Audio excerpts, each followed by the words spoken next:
আসসালামু আলাইকুম। সবাই কেমন আছেন? অনেকদিন পর আজকে সকালবেলা ছাদে গেছিলাম। গিয়ে দেখিতেই সব ফুলের গাছগুলো মরা অবস্থা। টবগুলা শুকিয়ে গেছে, পানি দেওয়া হয় নাই তেমনভাবে।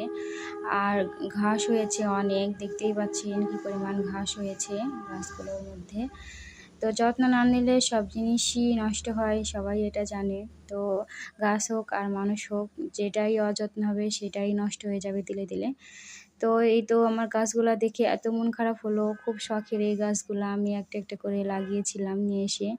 তো এই গাছে ৩ টা লেবু দেখে আবার একটু ভালো লাগলো যে অত এত অযত্নের পরেও যে এই গাছটাতে ৩ টা লেবু আসছে, এটাই অনেক। আর এই গাছগুলা দেখে আরও বেশি খারাপ লাগলো। এপাশে সকাল সন্ধ্যা গাছটাতে একদম মরা অবস্থা। মানে একে তো অনেক রোদ, সেভাবে পানি পড়ে নাই। সেজন্য এই গাছটা একদম মানে মরা অবস্থা। খুবই খারাপ লাগলো। তো যাই হোক, কিছু করার নেই, যেহেতু সময় পাই নাই দেওয়ার পানি।